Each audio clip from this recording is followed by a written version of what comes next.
রাষ্ট্রের লোগো তো ধানের শীষ না। এখন শাপলাটাকে যেইখানে নদীতে পুকুরে জলজ জায়গায় হয় তার আশেপাশে লতা গুল্ম হিসেবে ধানের শীষের ধানের গাছও আছে আশেপাশে, অন্য গাছও যেমন আছে ধানের গাছও তেমন আছে, কিন্তু এইটা ধানের শাপলার জন্মস্থানটা দেখাতে যে ধানের শীষ সহ লতাগুল্ম দেখানো। এখন ধানের শীষ তো রাষ্ট্রের লোগো না, ধানের শীষ তো হচ্ছে জাতীয় সংসদের এককভাবে রাষ্ট্রের লোগো না, এককভাবে রাষ্ট্রের লোগো না তো কি দ্বিতীয়ভাবে রাষ্ট্রের লোগো? আপনি সংসদের যে লোগোটা স্পিকার যে পতাকাটা ব্যবহার করে তাতে কিসের ছবি আছে? শাপলার ছবি আছে, আশেপাশে আরো অনেক কিছু ছবি। শাপলার ছবি আছে কিনা? আছে। আচ্ছা, তারপরে আপনি শাপলার ছবিটাই তো মেইন, এখানে মেইন তো শাপলাটাই, মুখ্য করে তো শাপলাটাই। তারপরে আপনি আর্মিদের লোগো কি?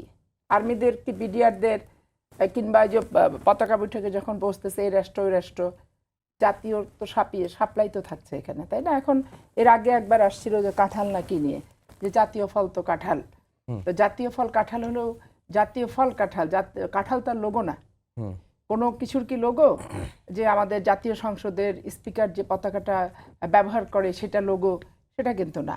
কিন্তু শাপলা প্রতীক এনসিপি কে দেয়া হলে দল হিসেবে বিএনপির কোনো আপত্তি আছে? বিএনপি কি ওখানে আপত্তি নিচ্ছে না? বিএনপির মতামত শুনতে গেছে না? বিএনপির কাছ থেকে জানতে চেয়েছে নির্বাচন কমিশন, হুদায় তো বিএনপি কে জড়াচ্ছে।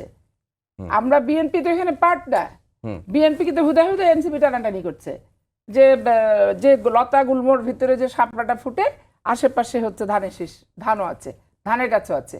তো ধানের গাছ যদি ওরা পায় ধানের শীষ, তাহলে আমরা কেন পাবো না? আমরা তো এনসিপির সাথে এই নিয়ে বিতর্কে জড়াই নাই।